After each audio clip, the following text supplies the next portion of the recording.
여러분, 서류를 집어넣고 기다려보신 적이라든지 시험을 보고 그 점수를 기다려보신 적이 있습니까?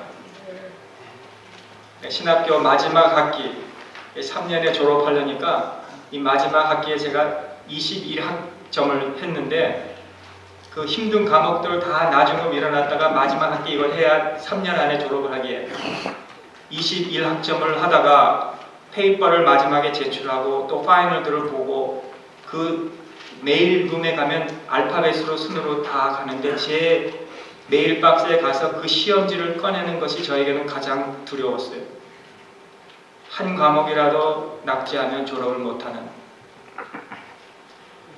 여러분, 내 일자리를 어플라이 해놓고 그 회사에서 내가 지금 그 일을 할 수 있는지 안 하는지 그런 기다림의 일들을 우리가 다 한 번씩은 어디선가 경험을 하시면서 얼마나 힘든 건지 우리가 알 수 있을 거예요. 우리가 이 유대인들이 바사의 그 총독인 다트네가 다리오에게 보낸 편지, 어떤 답이 올 것일까? 유대인들이 지금 기다리고 있었어요. 고레스가 오래전에 예루살렘으로 너희들은 돌아가서 다시 폐파된 그 성전을 건축하고 거기서 살라고 했는데 만약에 다리오가 그 답이 너희들은 철해라 하면은 어떻게 될까? 두려워하고 걱정하고 있었어요. 사랑하는 성도 여러분, 저와 여러분들이 지금 이 시대에 살면서 내일에 대해서, 미래에 대해서 혹시 두려워하고 있지는 않습니까? 어떤 일에 대해서 걱정하고 있지는 않습니까? 내가 혹시 수술을 받아야 된다든지, 내가 해고를 당할지도 모른다든지, 내가 실직될지도 모른다든지, 아니면 우리 가족에 이런 문제가 일어날지도 모른다든지 하는 이런 일로 우리는 여러 번 당하면서 많은 일들을 우리가 당하죠. 그러나 분명히 말씀드리고 싶은 것은 하나님은 우리가 그런 놀랍고 두려운 일 가운데서도 그런 일들을 복으로 복되게 우리를 인도해 주시는 하나님이신 것을 믿으시기 바랍니다. 어떤 일을 만나든지 간에 우리의 장래일이 미래의 그 좋은 일이든 아니면 나쁜 일이든 간에 모든 것이 하나님의 계획으로 이루어진다는 것을 오늘 이 시간에 우리가 꼭 믿을 수 있기를 주님의 이름으로 축원합니다. 다리오 왕의 대답을 걱정하며 기다린 백성들에게 하나님께서 놀라운 답을 주셨어요. 오늘 읽은 말씀이죠. 그들을 성전을 짓게 하라. 그들이 필요한 것은 다뜨네 네가 필요를 채워줘라.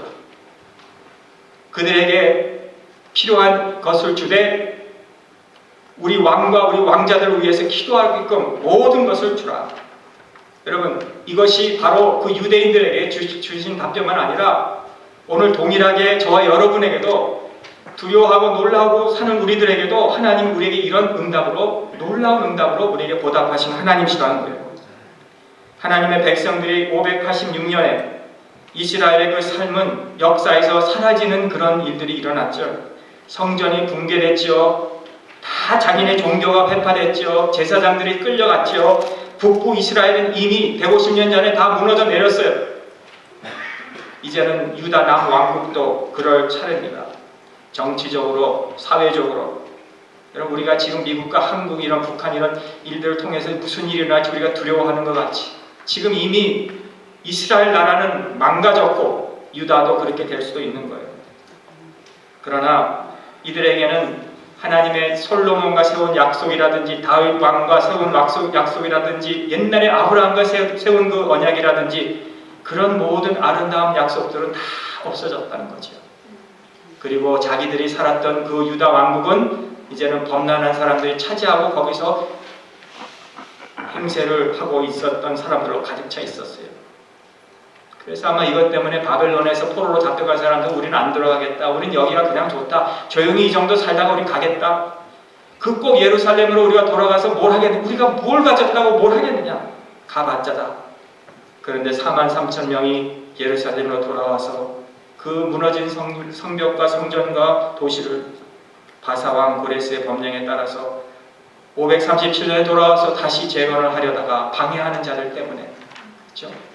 그들의 뜨거운 열정이 다 식어지고 16년 동안 재건하는 일을 중단하다가 학개와 스가랴 선지자가 그 남은 자들에게 우리가 이렇게 하면 되겠느냐, 다시 그들의 마음을 뜨겁게 해서 다시 시작을 했을 때 이 닷든 해가 너희들이 누가 이 일을 하라고 명령했느냐, 그 이름들, 그 명단들을 보자 했을 때 그 명단들을 보여준 걸 가지고 다리오 왕에게 보내서 이것이 사실인지 아닌지, 고레스 왕이 이 칙령을 내렸는지 안 내렸는지 조사를 하게 한 사건이 지난 주까지 보고 오늘 6장에서는 이 성전이 진행되는 이 시기까지 우리가 오게 되었어요. 자, 우리가 먼저 질문하고 싶은 것은 그러면 왜 이 성전입니까? 왜 성전을 꼭 지어야만 했고 이 성전의 목적이 무엇이고 기능이 무엇인지 우리가 물어봐야 된다는 거죠. 아니, 솔로몬의 성전이 처음에 지어졌을 때 아름답고 화려한 그 야긴과 보아스 그 동청 기둥으로 쭉 세워진 그 아름다운 그 성전은 무엇이었기에 지금 이 성전은 그런 기둥도 없고 또 그 성전 안에는 법궤도 없고 언약궤도 없고 그 언약궤에 있는 그 그룹 그 체루빔도 없는 그런 아주 초라한 성전을 왜 꼭 지어야만 했느냐는 거죠. 이것을 본 성전 이 기초를 놓는 것을 보고 80대 어르신들은 그걸 보고 슬퍼서 솔로몬을 본 성전과 비교해서 너무 하찮아서 슬피 울던 80대 어르신들을 보고 젊은이들은 그 무너졌던 성전에 그래도 기초가 다시 세워지니 감격해서 눈물을 흘렸던 그런 것을 우리가 보는데요. 그러면 성전이 왜 꼭 있어야 되느냐? 왜 재건을 해야 되느냐? 목적이 뭐고 기능이 뭔가? 우선 이 성전은 앞으로 올 예표 같다는 거예요. 왜 성전을 지어야만 했는가? 이 성전은 앞으로 우리에게 다가올 하나의 예표로 성전을 다시 재건하자는 거였다는 거죠. 요한계시록에 보면은 우리가 이제 새 예루살렘과 새 그 땅과 하늘에 가면은 거기에는 이 강가가 흐르고 뭐 정문과 같은 길이 있고 거기에는 과실나무가 1년 내내 맺고 그런 데서 우리가 영원히 살 것이라고 그렇게 우리에게 말씀해 주는데 거기에서 한 가지 없는 것이 있다면 성전이 거기에는 없어요. 하나님이 계시기 때문에 없는 거죠. 스데반 집사님이 순교를 하기 직전에 뭐라고 고백했습니까? 하나님은 손으로 만든 성전에 거하실 수 없다고 상기시키면서 그 설교를 한 것을 우리가 기억할 거예요. 무슨 뜻입니까? 하나님은 우리가 만든 성전에 계시는 것이 아니라 하나님은 그 백성 가운데 임하시는 하나님이시다는 거죠. 이스라엘 지파의 그 성막에 거하셨던 그 하나님은 또 우리 초대교회의 이 성전에 교회에 거하시는 하나님은 이 어떤 건물 안에 구속되신 것이 아니라 하나님은 하나님의 이름으로 모인 그 백성들 중앙에 계시는 것을 우리에게 말씀해 준다는 거죠. 4년 반이 걸려서 이 성전이 완성되는데요. 벽이 세워지고 지붕이 세워지고 여러 부분들이 다 끝난 자리에서 515년 3월 12일 날 이 두 번째 성전이 완성되었는데요. 우린 여기서 무엇을 배우기를 원하는가? 첫 번째, 하나님의 공급하심입니다. 여러분, 이 성전을 세우기 위해서 하나님이 임재하는 그 백성들 거하시기 위해서는 하나님의 공급이 있었다는 거예요. 2절에 보시면 메대의 도가 있었는데 그 악메대 궁에서 한 두루마기를 얻으니 거기 기록하였다라고 했어요. 지금 말하면 이란 저 산 기슭입니다. 그 이란에 가면 산들이 많이 있는 곳이 그 메대도인데 거기에 액마다 또는 악마다 산이 있었어요. 그 산에서 다리오 왕이 지금 이 닷드네가 조사를 하라고 부탁을 받았을 때에 다리오 왕이 가서 조사해보라. 그래서 그 산에서 많은 이 조서들, 이 문서들이 발견이 되었어요. 지난번에 하나 그 필러 그 문서라고 이게 진흙으로 비계같이 만든 거기다 막 조그만 글들 쓴 거를 보여드렸지 한번? 기억나세요? 기억나시면 좀 고개 좀 끄덕끄덕 거리시면 좀 이제 힘이 날 것 같은데 우리 교회는 뭐 듣는지 안 듣는지 그런 조서들이 쓰여진 그 진흙에 쓰여진 것들이 발견이 됐고 또는 가죽에 쓰여진 그런 조서 문서들이 발견이 됐는데요. 그 많은 조서들이 있는 그 산에 하나의 문서를 발견했는데 그 문서가 다리오 왕, 고레스 왕이 칙령을 내린 그 문서를 발견하였다는 거예요. 자, 이게 정말 이게 기가 막힌 거 아니에요? 지금 다트네가 이 지금 일을 금지시키고 중단해 하면서 다리오 왕의 조서를 발견할 때까지 너희들은 일을 하지 못하고 중단해라고 하면서 기다리고 있는 그 두려워 있는 그 유대인들이 지금 다리오 왕이 시켜서 그 조서를 딱 발견했는데 그 조서가 고레스 왕이 하라, 우리가 자원을 주겠다라고 한 것이 발견이 됐다는 거예요. 한두 마리, 이 두루마리가 없는 그곳이 아니에요. 많이 있는 거기서 딱 고레스 왕이 내린 그 조서를 발견해요. 18년 전에. 더 기가 막힌 것은 이상 예외로 그 고레스의 그 칙령은 이 성전을 재건하기 위해서 모든 그 금과 은을 가져가게 했는데 느부갓네살 왕이 그 옛날에 성전에서 뺏어온 금을 도로 가져가서 그 성전에 위해서 쓰라고 했는데 지금 이 반대하기 위해서 조사하기 위해서 보낸 그 다트네에게 네가 필요한 것을 주어서 신속히 주어서 지체치 않게 이 성전을 위해서 주라고 그렇게 부탁을 했다는 거예요. 7절 8절 내용이죠. 하나님은요 자기 백성을 보호하시는 하나님이세요. 하나님은 이방 왕, 이방 사람들을 통해서라도 하나님은 자기 목적을 달성하기 위해서 이 세상 왕들, 하나님 모르는 왕들이라도 하나님은 그들을 통해서 호의를 베푸시는 공급하시는 하나님이십니다. 왜 그랬을까요? 하나님은 이 유대인들을 보호해서 먼 훗날에 한 젊은 부부 마리아와 요셉 한 베들레헴에서 한 아기를 낳게 하셔서 유대인의 민족인 이 히브리 민족인 이 이스라엘을 계속 이어나가서 오늘 이 교회를 세우기 위해서 그렇게 공급을 하셨다는 거예요. 오늘 우리가 사는 건 구약이 아니지요. 현대는 그때와 달라요. 우리는 다른 환경에 저와 여러분들이 지금 살고 있어요. 그러나 우리가 여기서 보고 싶은 것은 성전이 거의 건설되지 않았을 때에 하나님이 그들에게 필요를 공급해 주신 것처럼 사실 그들이 아무도 아니에요. 그들의 43,000명이 이 바사 왕국에 비하면 그들은 하찮은 나라, 하찮은 존재들이라고 볼 수 있는 세상 사람들이 그렇게 중요하지 않은 어떤 무슨 아마존에서 무슨 그 숲속에서 사는 한 그 부족들, 그런 사람들이에요. 그런데 하나님은 그 민족을 통해서 하나님의 뜻을 이루어 나갔다면은 오늘 하나님을 의지하고 믿는 저와 여러분들 통해서 하나님은 하나님의 계획을 이루어 나가신 하나님이신 것을 믿으시기를 바랍니다. 두 번째는 하나님의 섭리인데요. 14절을 한번 보시기 바랍니다.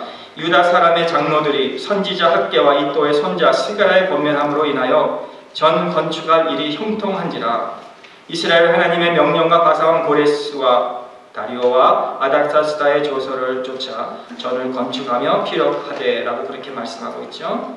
끈질기게 방해하던 사람들이 사장에서 있었는데 다리오 왕 때 다시 이제는 성전을 재건합니다. 방해하던 자들이 아무것도 할 수 없었어요. 아기를 품었던 자들, 문제 삼았던 자들이 이제는 오히려 성전 재건을 위해서 다리오 왕의 조서 때문에 그들이 도와주게 되었다는 거예요. 여러분, 무슨 말을 하십니까? 자기를 위해서 산 사람, 신분이 달라지면 교만해져요.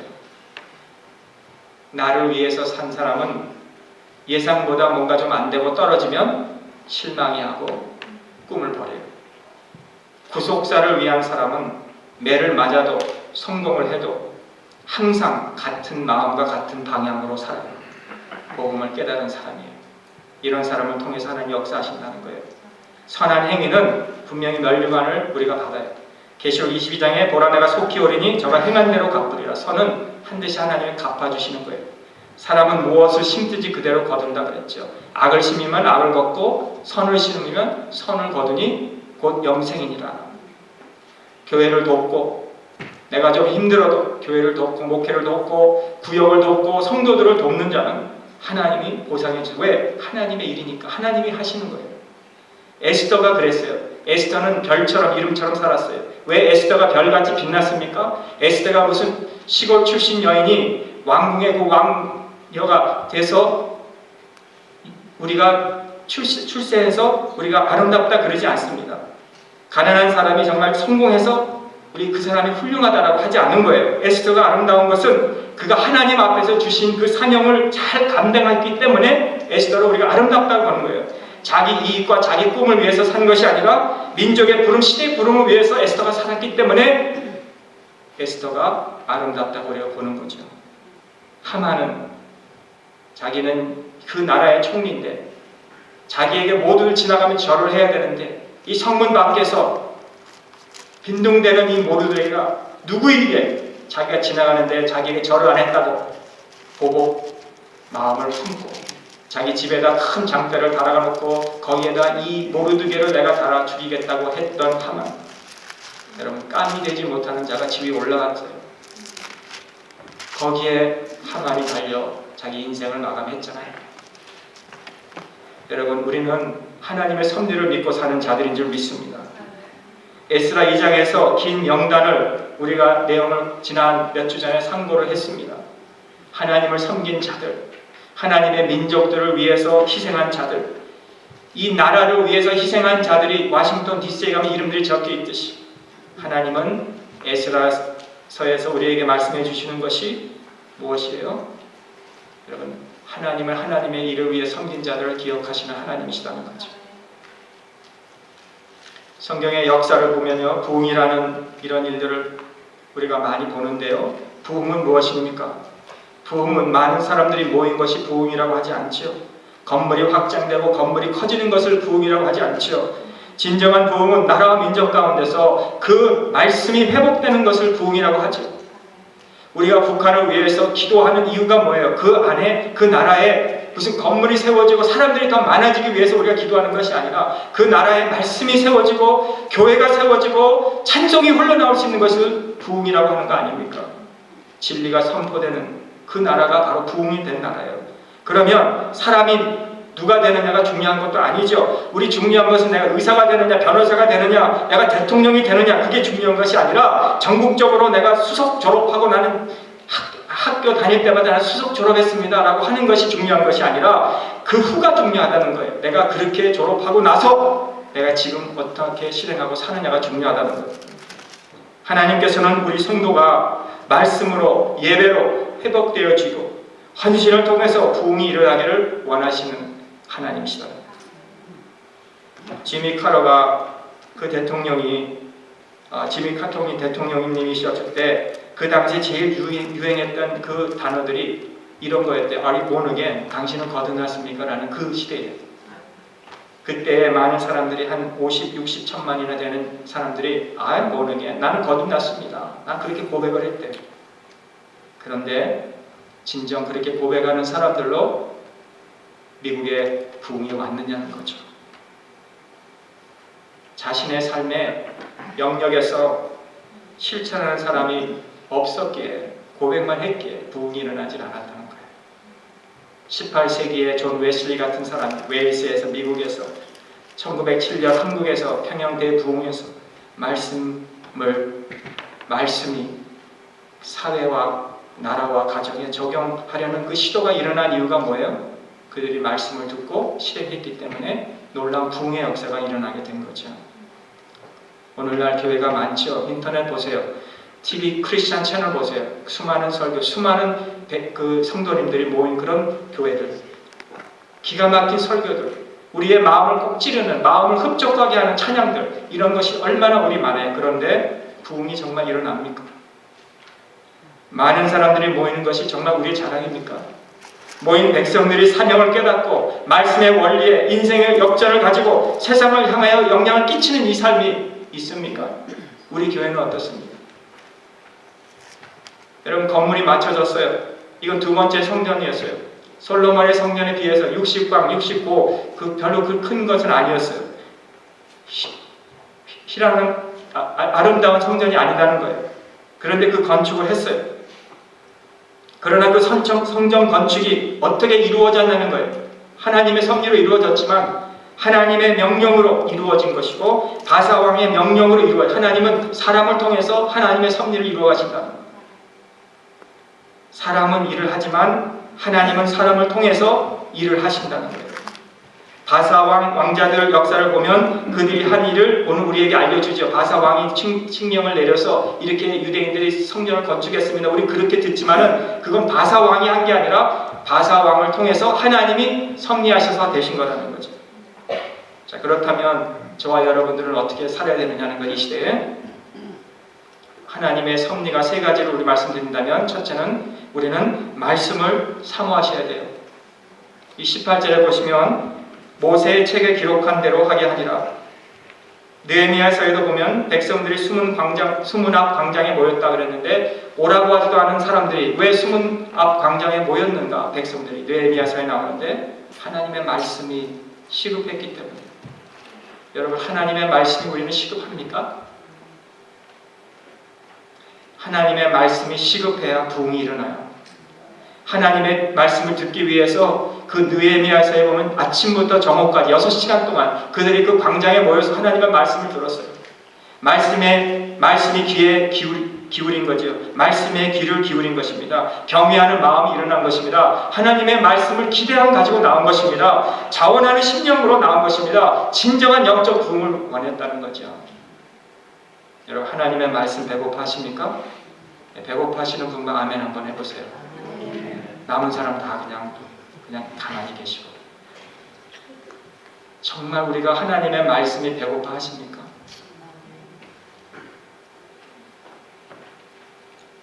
우리 시대가 정말 배고픈가? 우리 교회가 배고픈가? 이 목사가 배고픈가? 우리 자신을 보면은 정말 얼마나 우리 연약하고 부족한지 회개밖에 할 수가 없는 거죠. 아모스 8장에 보면은 보라 날이 이를지라 내가 기근을 땅에 보내리니 양식이 없어 주림이 아니요 물이 없어 가람이 아니요 여호와의 말씀을 듣지 못함이니라. 그런 기간이 옵니다. 이제는 말씀을 듣고 싶어도 들을 수 없는 때가 온다는 거죠. 여러분, 우리가 얼마나 바빠요. 이 시대가 얼마나 좁아요. 모든 빨리 움직입니다. 얼마나 우리 바쁜지 몰라요. 이게 우리가 정보를 빨리 바꿔주는 것도만 좋은 게 아니라 우리가 너무 바쁘게 사는 것 같아요. 그리고 힘들어요. 피곤해요. 그래서 우리는 바빠서 하나님 말씀의 자리에 못 나오고, 힘들고 피곤해서 하나님 자리에 못 나오고, 너무 재미있는 일들이 많이 있어서 말씀의 자리에 못 나오고. 사랑하는 성도 여러분, 우리 말씀을 사모할 수 있는 저와 여러분 될 수 있기를 바랍니다. 독일의 우름스라는 그 종교 재판 자리에 루터가 거기 서 있던 자리, 저도 한번 꼭 유럽에 가면은 그 독일 우름스 회의에 한번 꼭 참석해서 루터가 서 있던 그 자리에 설교해 달라고 한번 해보려고 그래요. 그 자리가 얼마나 두려운 자리고 위험이 있는 자리고 타협 없이 하나님의 말씀에 순종하는 루터를 생각해 보려고 해요. 얼마나 고독한 자리입니까? 그러나 얼마나 의로운 자리입니까? 나는 절대로 내가 이 말한 것에 대해서 타협할 수 없습니다. 여러분, 우리는 어때요? 죽으나 사냐 문제도 아니고 그저 적은 이해관계 때문에 뭐 그렇다 아니다 라고 이것도 제대로 말하지 못하고 사는 우리들의 그 연약성이 얼마나 우리 부끄럽냐죠.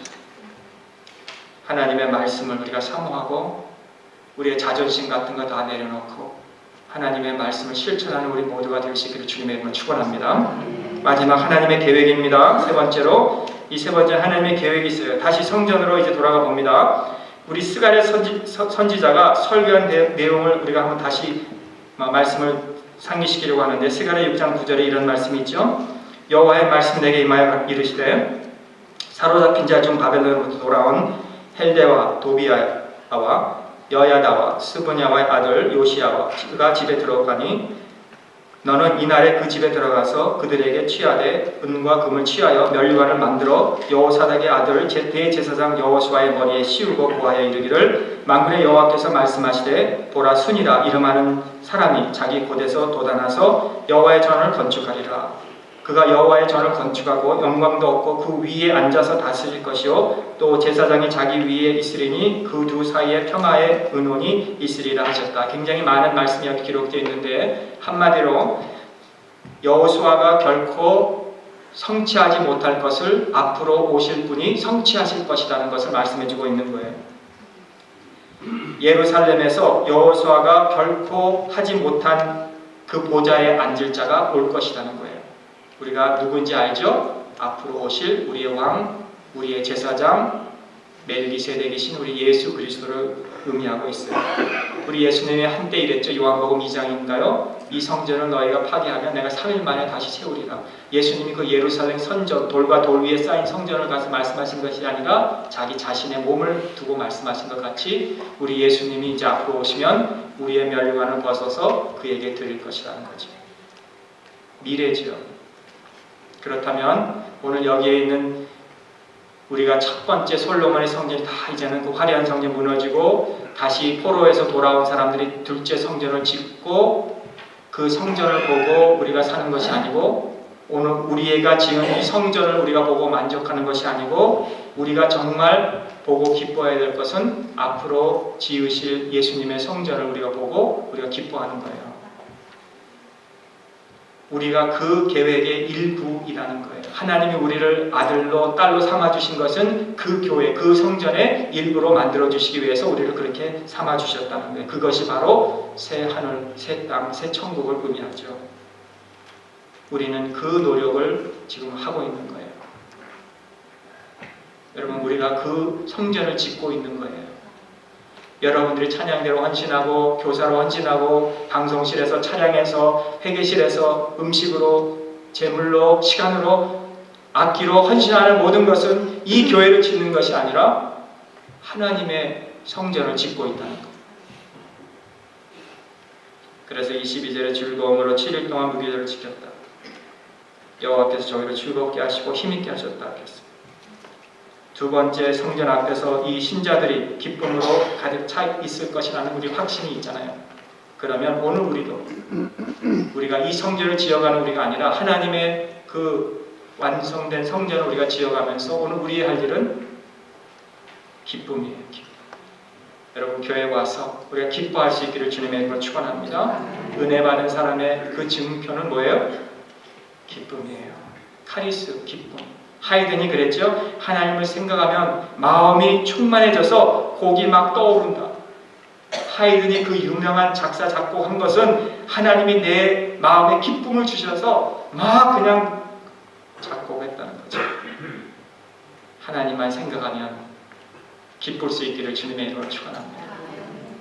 이런 기쁨이 오늘 저의 기쁨이 되고 여러분들의 기쁨이 돼서 하나님의 성전을 완성해 가는데 하나님이 이방 왕도 쓰셨다면 하나님이 이방 나라의 하나님 모르는 나라의 왕들도 쓰셔서 하나님의 일을 하셨다면 오늘 하나님을 사랑하고 하나님의 우리는 아들이고 딸입니다 고백하는 저와 여러분을 통해서 이 완성된 하나님의 성전을 지어갈 수 있는 이런 축복이 여러분과 여러분의 후손들을 통해서 이루어지기를 주님의 이름으로 축복합니다. 이런 부흥이 회복이 있기를 간절히 기도합니다. 기도하겠습니다. 하나님 아버지, 완성된 하나님의 성전을 보고 우리가 기뻐합니다. 비록 우리는 연약한 민족 가운데 하나이고 우리는 처음부터 선민도 아니었던 이방인들이었던 우리를 하나님이 그래도 우리를 사랑해 주셔서 예수 그리스도의 보혈의 피로 우리를 죄를 씻어주시고 하나님 자녀 삼아주신 것 감사하며 하나님의 완성된 성전을 지어가도록 우리를 불러주셔서 우리의 시간과 재물과 우리의 모든 달란트를 주님을 위해서 기쁨으로 섬기게 해주심을 감사하옵나이다. 하나님, 이 메마른 땅에 하나님의 성전이 완성되어 가는 것을 우리가 완전히 보지는 못했을지라도 오늘 우리가 그것을 보며 기뻐하는 저희를 되게 하여 주시옵소서. 하나님, 구원받은 은혜받은 자의 징표는 기쁨이라 즐거움이라 한 것처럼 우리가 교회에 와서 우리가 기쁜 마음 즐거운 마음으로 주님을 섬기고 교회를 세워가는 우리 모두가 되어서 하나님 앞에 영광이 되고 주님 만날 그때 우리가 주님과 같이 되는 그날을 바라보면서 소망을 가지고 사는 저희 모두가 될 수 있기를 간절히 바라며 예수님의 이름으로 감사하며 기도하옵나이다. 아멘.